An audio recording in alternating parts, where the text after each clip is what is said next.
All right, great. That question was a perfect lead into what I'm going to talk about. Thank you for coming on a Thursday morning at ACS. It's been a great ACS. I've really enjoyed all these exciting machine learning, deep learning applications to drug discovery. And so I'm going to talk to you not at all about machine learning or deep learning. If that disappoints you, I apologize, but literally no machine learning in this talk. Um, Maybe that's refreshing for you. I don't know. Uh, anyway, who here has actually used Pharmit? Okay, one person, yay! Okay, so great. This is the talk for you, otherwise you would be bored. So what is Pharmit? Pharmit is an online resource for pharmacophore and shape searching. So rather than uh, describing it, let's just do it. So I have a preset example, estrogen receptor. I'm trusting the wireless here, which may be a fatal flaw of this presentation. Oh boy. It was working when I was sitting over there. Okay, good. So here's estrogen receptor, right? And this is has a very well understood pharmacophore. You have these hydrophilic ends with hydrogen acceptors and donors and a hydrophobic core, right? So pharmacophore are the essential features of interaction. This is a 3D pharmacophore, so the spatial arrangement matters.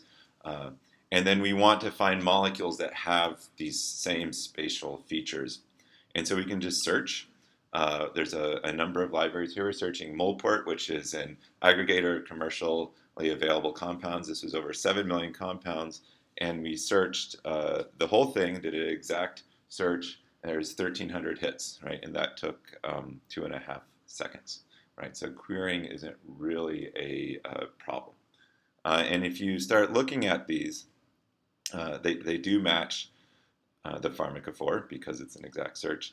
But of course, the pharmacophore just says, here's what I want. It doesn't say what I don't want. And if you look at these, especially if I look at the larger ones, they're completely overlapping the protein. And so we can bring in shape constraints. So an exclusive shape constraint, we can just define it by the receptor. If you want to use exclusion spheres, you can do that too. But here's our receptor defined shape constraint, and it's basically saying we don't want the ligand to overlap this blocky region. You can adjust the tolerance, and then there's a bigger cavity in there.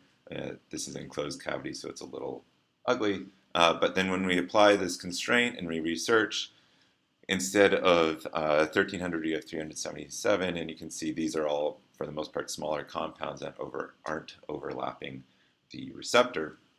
And the next thing you want to do is you actually want to rank these, right? Like pharmacophores is kind of like a keyword search for Google without PageRank. It's just like, here's all the things on the internet that have these keywords. We actually want the best ones. And for this, we do something a little more computationally expensive and actually score it. Here we're using the Autodog Venus scoring function.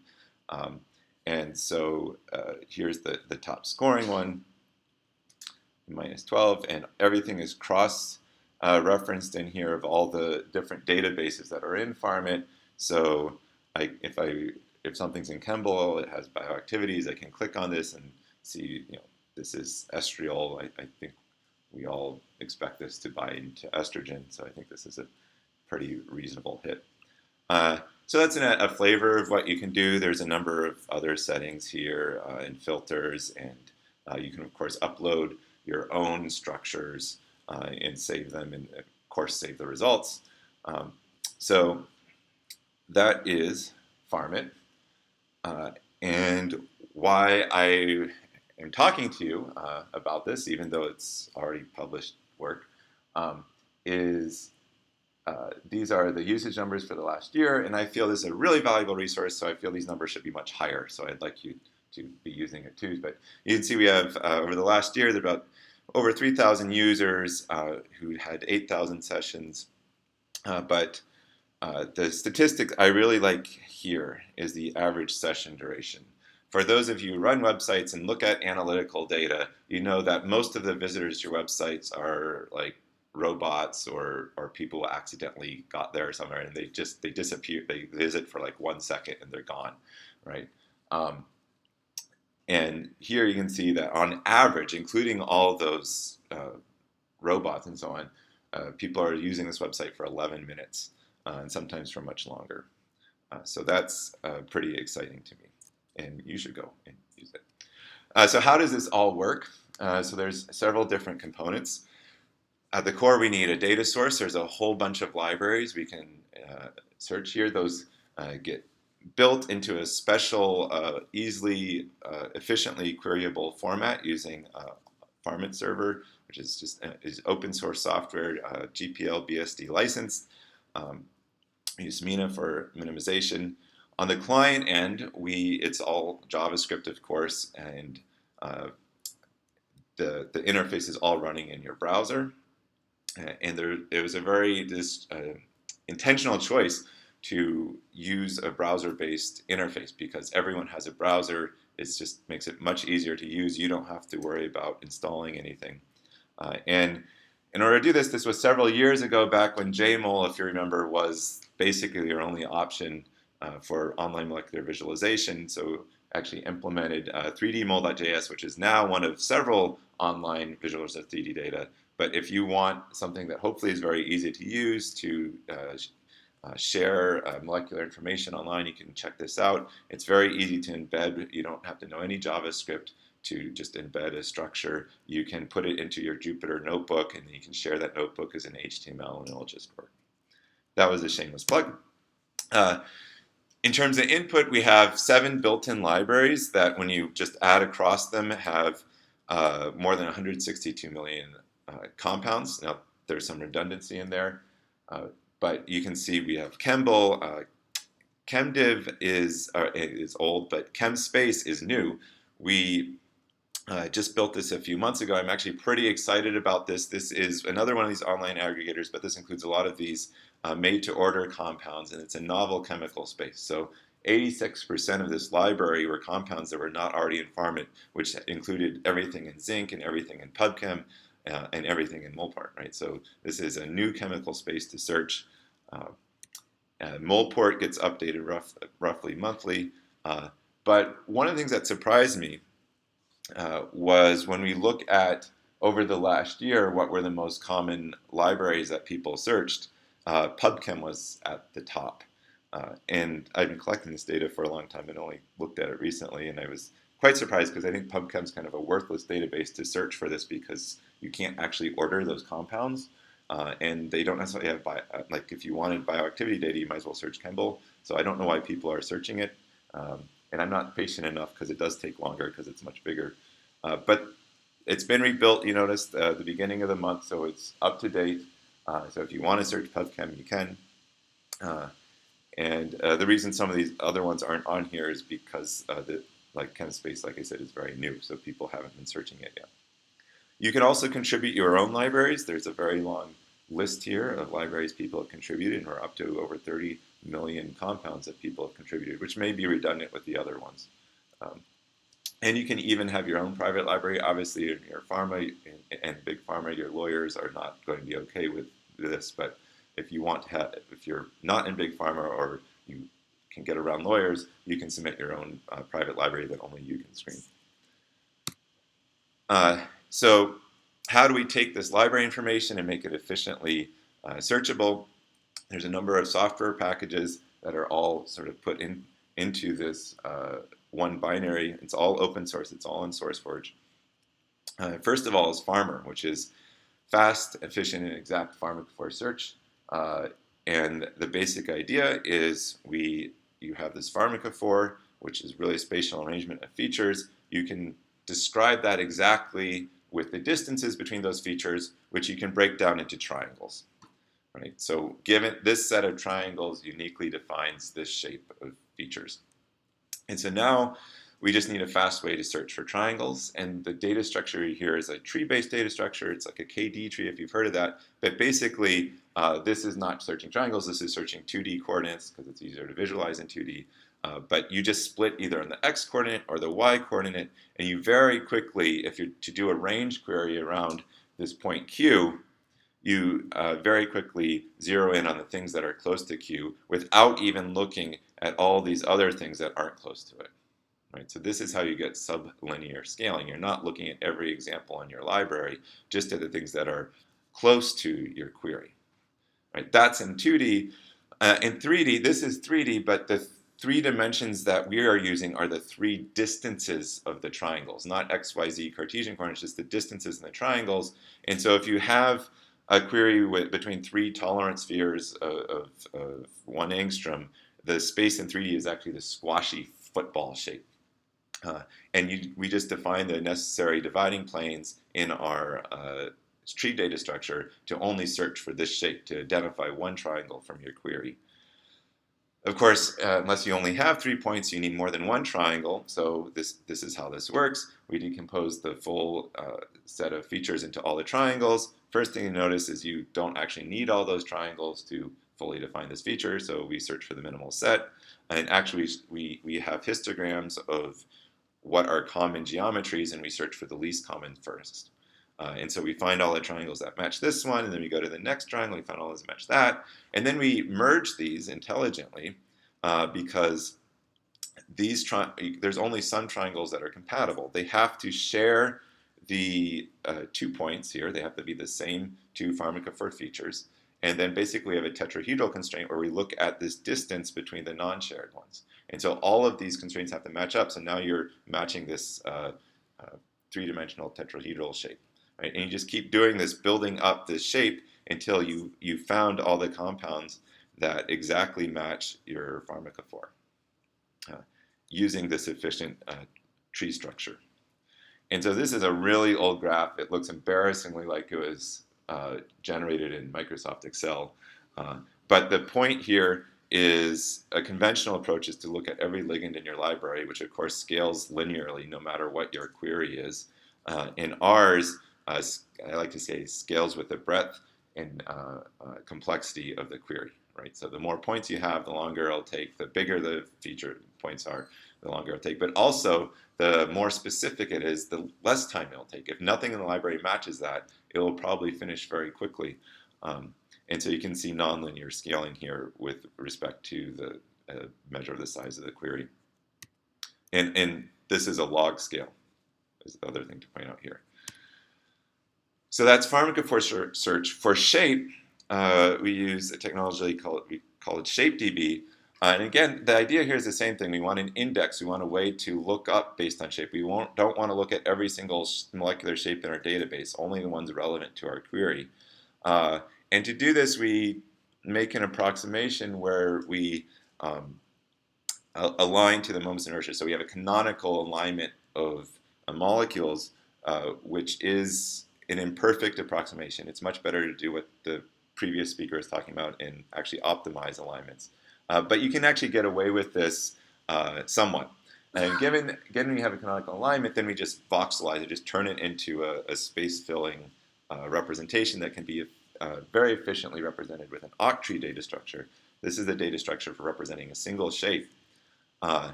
And this is very fast to query for similarity to compare to octrees, but it's still linear scaling because we're looking at every shape. And you have this knee in the performance curve here. Again, this is logarithmic. But and what's happening here is the database is no longer in memory. So this is in-memory performance, and then you have to start reading from disk, and of course it gets much slower.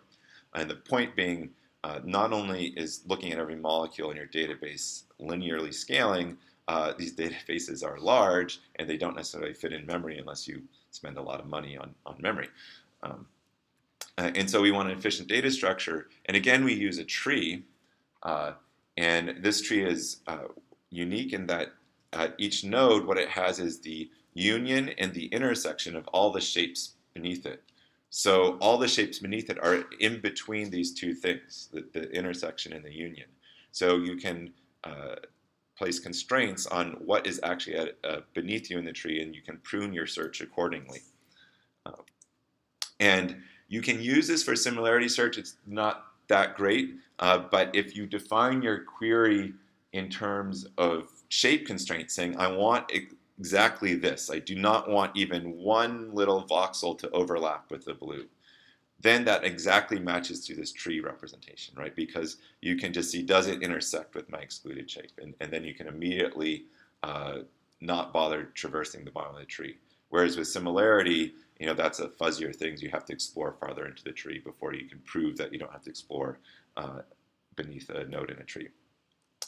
And so that's exactly what I showed you in the quick demo, right? This blue is that receptor excluded shape, so I can just very quickly filter out anything that isn't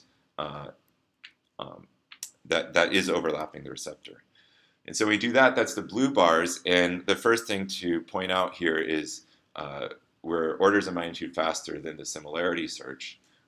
And the next is we don't have that problem where when we hit the memory wall we get slower because we're only looking at the piece of the database that is relevant to the query.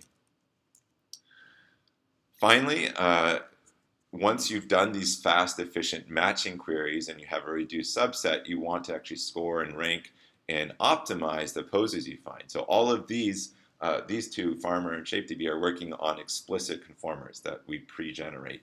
And then you want to optimize the conformer with respect to your receptor. And that's where we use SMINA and the AutoDocVina scoring function. So SMINA is a fork of AutoDocVina that's basically designed to be an easier and to use AutoDocVina and also to facilitate scoring function development. You can just give it a text file defining your scoring function and it'll apply that. But we're using the standard scoring function here. And this just optimizes your pose flexibly to a rigid receptor and gives you a score. All right, so that is Pharmit. And we use this all the time in our prospective academic drug discovery projects. And I'm just going to show you one example that's published, which is targeting Profilin, which is an actin-binding protein. So the blue here is Profilin.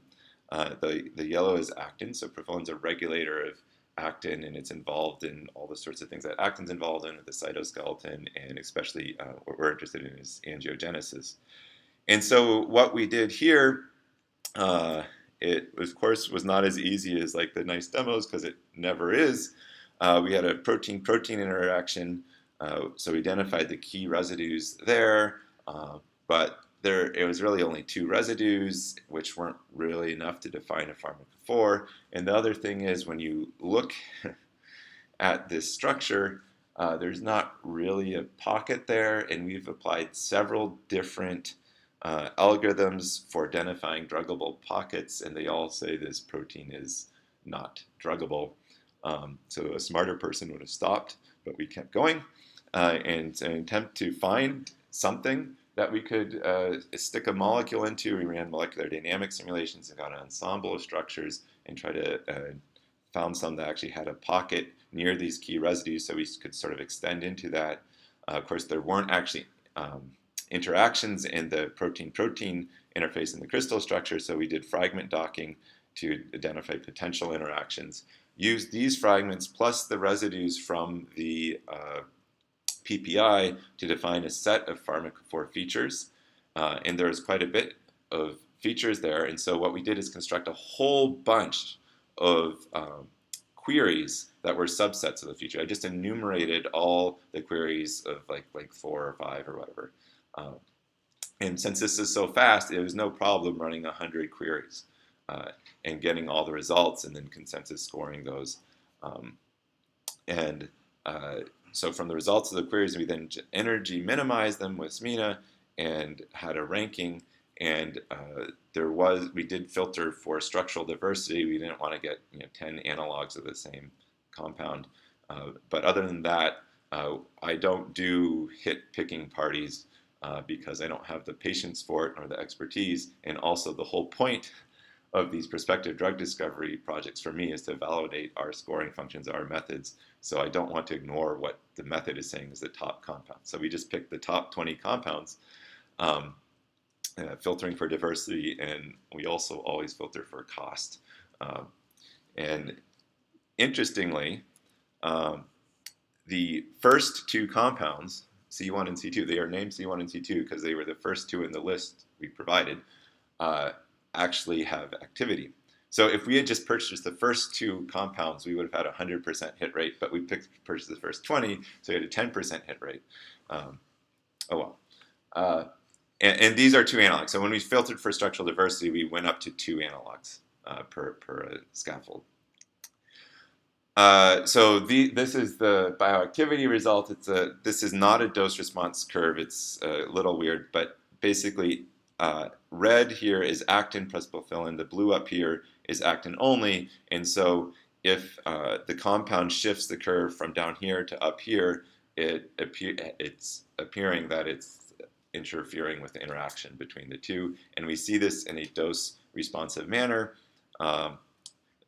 There are kind of concerningly large error bars here, but there are several additional assays we did in cells. There's inhibiting angiogenesis here, and this is probably the most convincing one. This is a proximity ligation assay. So in the cell, you're seeing if profilin and actin are next to each other. They light up, and I know this is very hard to see, but you see it's lighting up here, and then when you add the compound, it stops lighting up. So they are no longer next to each other in the cell, which is kind of exciting. And all of this, actually none of this was done with Pharmit in the interest of full disclosure, because I just did everything on the command line because I can do that because it's my server. But in theory, it could have been done with Pharmit. And certainly for the follow-up studies where we aren't exploring 100 different queries, we are using Pharmit explicitly. So with that, I have to acknowledge the funding. This resource would not exist without this grant from NIGMS and a lot of great people in the group, and I'd be happy to take any questions. Thank you.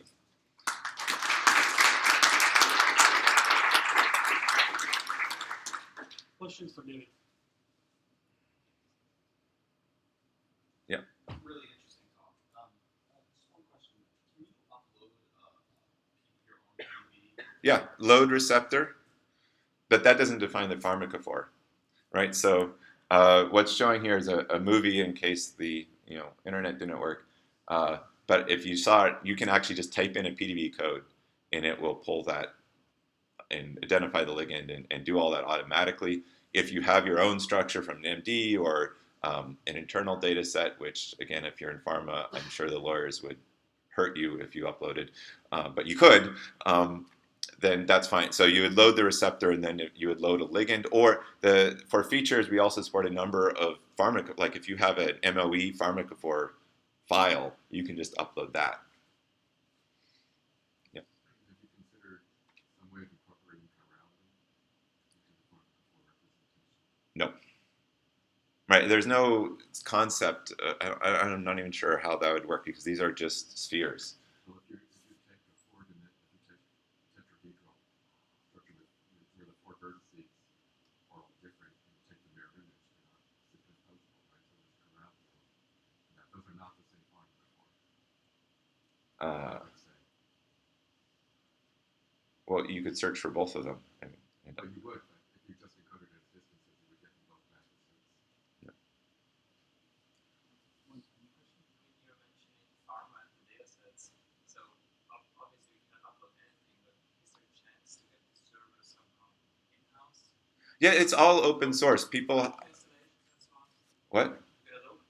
Yeah. You just download the code and you beat your head against installing it because there's a crap load of dependencies. But people have gotten it working, somewhat to my surprise, because my anticipation was someone would try, they'd fail, they'd come to me, and that's when I'd write the documentation for installing it. But that didn't happen. They just got it working. And so I know at least 2 places that have deployed it internally. Yeah.